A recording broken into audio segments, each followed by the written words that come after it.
Ito ang ating pinakahuling satellite image kung saan may minomonitor tayong low pressure area sa labas ng ating Philippine Area of Responsibility. Kanina alas 3 ng hapon, ito ay huling namataan sa layong 625 kilometers south-southwest ng Kalayaan Islands. Itong low pressure area na ito nananatiling napakababa ng tsansa na maging isang ganap na bagyo at mababa rin ang tsansa na pumasok ng ating Philippine Area of Responsibility. Gayunpaman, itong low pressure area rin na ito ay wala namang direktang epekto sa kahit na anong bahagi ng ating bansa.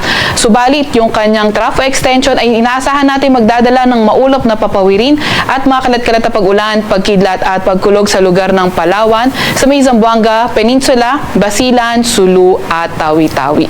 Samantalang shear line naman yung salubungan ng hangin galing northeast at east. Ito yung inaasahan natin na makakaapekto sa silangang bahagi ng Southern Luzon. Asahan nga rin natin yung maulap na papawirin, mga kalat-kalat na pag-ulan at mga pulo-pulong kidlat at pagkulog sa Bicol Region, pati na rin sa may Quezon, sa may Oriental Mindoro, Marinduque, Romblon, Antique, Aklan, Capiz, Iloilo, pati na rin sa may Northern Samar.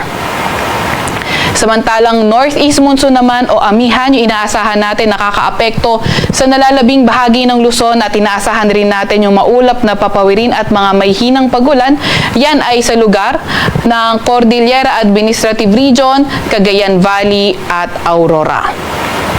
Easterlies o yung mainit na hangin galing karagatang Pasipiko naman ang nakakaapekto dito yan sa may Mindanao area. Inaasahan nga din natin yung easterlies na magdadala ng maulap na papawirin at mga kalat-kalat na pag-ulan, pagkidlat at pagkulog sa nalalabing bahagi ng Visayas, pati na rin sa may Caraga. Kaya yung mga lugar na sinabi nga natin na magiging maulan, lalo na yung mga inuulan ng mga nakaraang araw pa, ay pinag-iingat sa mga banta ng pagbaha o hindi kaya pagguho ng lupa.